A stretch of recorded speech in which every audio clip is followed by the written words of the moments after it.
Adam dan Hawa tentang hukuman. Perintah Tuhan yudronodonya sebab bakuldi karono pajo Adam nepina dari siruga sebab bakuldi karono pajo Adam nepina dari siruga. Alun pejud dunia Tuhan Iblis ngan Adam pumpun gepunang. Alun pejud dunia Tuhan Iblis ngan Adam pumpun gepunang. Awaina iblis dona Adam tema'alenyan nasiti Hawa.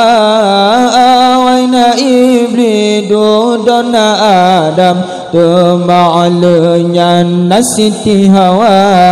Adam dan Hawa tentang hukuman. Perintah Tuhan yudronodonya sebab bakuldi karono pajo Adam nepina dari siruga sebab bakuldi karono pajo Adam nepina dari siruga. Dalam siruga tetap disinan Hawa ngan Adam suka-suka. Dalam siruga tetap disinan Hawa ngan Adam suka-suka. Si babakai timo disinan karunia Tuhan dalam siruga.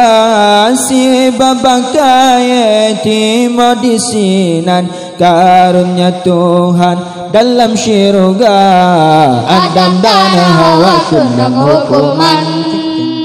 Perintah Tuhan yudronodonya sebab bakuldi karono pajo Adam nepina dari siruga sebab bakuldi karono pajo Adam nepina dari siruga. Tuhan tegak dua urungan mebah kayanyan han gebirasa. Tuhan tegak dua urungan mebah kayanyan han gebirasa.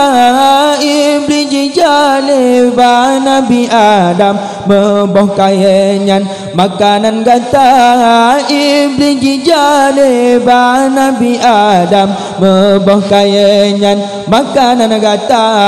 Adam dan Hawa kena hukuman.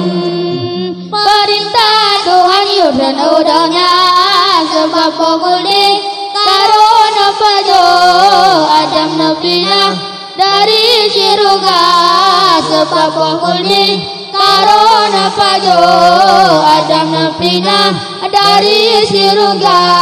Jika pakai mangan hanaban karunia Tuhan lah Tuhan dalam siruga. Jika pakai mangan hanaban karunia Tuhan hai Tuhan dalam siruga. Adam pajole mebah kayanyan Tuhan Adam larang Rabbana. Adam pajole mebah kayanyan Tuhan Adam larang Rabbana. Adam dan Hawa tentang hukuman. Perintah Tuhan yudronodonya sebab bakuldi karono pajo Adam nepina dari siruga sebab bakuldi karono